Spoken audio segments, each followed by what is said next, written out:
Hi, welcome to the Pursuit of Truth. So I wanted to talk about the election, as everyone's going to put their 2 pence in, I'm sure. And I know I know I've made theatre of politics about a video, and I know that it doesn't matter really who you pick, because both sides, they tend to have the same kind of ideology, even if it veers slightly to a left or right aspect of that. They're not going to change the system that we're living in, the unfair system. But when I listen to the speeches of Boris Johnson, Conservative, and Jeremy Corbyn, Labour, I steer towards Jeremy Corbyn, Labour. But what's interesting is how his own party's attacking him, and because the aspects of his connections with the IRA and I don't know what other connections. Boris Johnson's always going back to 1950s politics. We're talking about Stalin and things like that. The type of stuff you'd probably find in Robert Tressel's ragged-trousered philanthropist. Philanthropist. Can't even say the word now. I should have just stuck with Robert Tressel. Anyway, good book. If you haven't read it, read it. Well, I don't know, I read it before I came to awakening, as it were. But it's still, like, along with 1984 and Animal Farm and the works of Charles Dickens, etc., it's still important to show the suffering of humanity. Anyway, what I was trying to say is that what was I trying to say? It was to do with Labour, wasn't it? Yeah, the speech. I heard his speech yesterday. I'm sure you can find it on YouTube if you want to really listen to it. But I felt that it had a lot of good points to it. It did talk about change. It didn't sort of say anything about changing the system. He's not going to suddenly rip up the monetary system and rip up, the way that we live and give us all back our own power. We're always going to be governed because they're standing for elections for a government. So that's always going to be the major problem, but at least it's more towards people and the suffering of people and equality. But then it's just strange that I know that people will probably put Boris Johnson back in, and that's interesting in the sense that shows the mind workings of the general public of this country. How many? Maybe 17 million of them that are going to vote. It shows how their mind works, that they're happy to be, as it were, slaves. And I use that term, I know it is a loaded term, but in the sense that you're not really free. You believe you're free because you think that you can do anything you like, but you can't do anything you like, and you have lots of restrictions. You're restricted in the way that your mind is looking at the existence that you're living, in the fact that you think that you only own one country, whereas you own a whole planet. There is no divisions, no borders. They're illusionary. They're made up.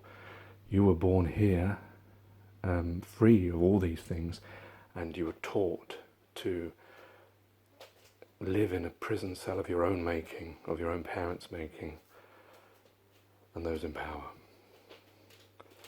But at least he's talking about welfare and scrapping universal credit. My only worry is that whatever he puts in place is going to be just the same problem, because the main issue is money.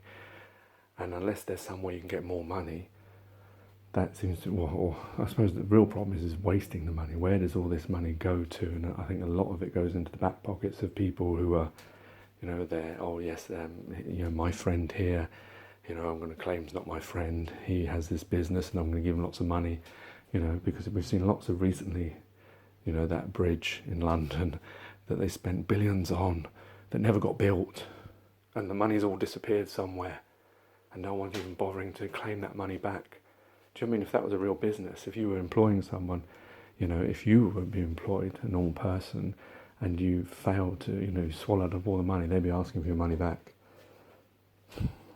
And like the H2O system, where that's, every single government scheme ever, where they roll something out and it's going to cost 10 billion and it ends up costing 400 billion and it takes 3 times the length. I mean, are we that incompetent at both maths and time and management and actual doing things? How are we running a country then if that's the kind of people that we're trusting with that kind of thing? And that's the other problem. It doesn't matter if Jeremy Corbyn does get in, or Joe Swindon of Lib Dem, or Nigel Farage, or he won't because he's not standing, a Brexit Party, or Boris Johnson of Conservatives. Whoever gets in, they're still saddled with this dying system that doesn't help out the many. It only helps out the few, no matter what you do to it. Unless you change it drastically, or actually get rid of it and replace it with something that isn't so systematic, is fair for everyone, is where everyone, well, you just get rid of government, but that's not going to happen because those people want to be in power, they want to be in control, they believe that they need to be able to look after us, or is that's the only way of doing it, because that's the way we've been taught throughout history. So I don't know. But anyway, I thought I'd just air my opinion on that. It's just interesting that how the Labour Party, they're attacking Jeremy Corbyn for being, pro-IRA and this, that and the other. The fact is that my stance is that, all these countries, they're, even if you want to believe in the system idea of that they're all, got names and they're all got their own people, I believe that they should all have their own, the island should be set free from England, and same with Scotland. Because that you can't talk about freedom, you can't talk about other countries like Saddam Hussein when he tried to take Kuwait and make out he's bad, but then you want to hold on to Scotland, they don't want to be held on, but then you're going to claim, oh yes they do because we had a referendum, and they say they do. There's all kind of politics and statistical ways you can get around that kind of thing. They're their own country, give them back their freedom. And because he stood with the IRA, maybe because they, like Paul McCartney's song said, give Ireland back to the Irish, now that he can't be trusted because he's a pro-Soviet, or he's this, that and the other. We all know what America's done. God knows why. Why would you think that being a pro-Soviet would be a problem, because you don't trust America? My goodness, how many millions of people in Iraq and Afghanistan have died because of America's stance? They've been at war forever of their history. But to follow them would be seen like an honourable, that's a white hat, that's a good move to follow them. You're not, it's not a problem, because that's how we've been bred to think of Americans, white people, as the victors, the good guys, the white hats, whereas in reality, let's look at history and what has been done by these people. So it's interesting that that's the way they're playing this game. But it's unfortunate that he can't turn around and say, wait a minute, what are you talking about? I don't follow this person. You follow, America, who've slaughtered millions of people, who are injecting people with all sorts of things and doing all sorts of, things that, that you don't know about. And you think that's okay? Because he couldn't say that because the media would shut him down straight away because it's funded.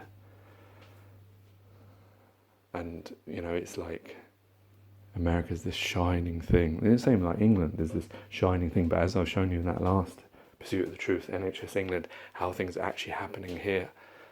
This is an illusion. And that's what we've all got to see. We're not citizens of these countries. Stop thinking that way.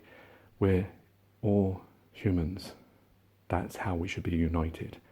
And stop falling into these party politics and this country and this race and all these kinds of things. Start seeing each other as we're all the same. And we all should have the same power and the same responsibility. Take care, take it easy, God bless and peace.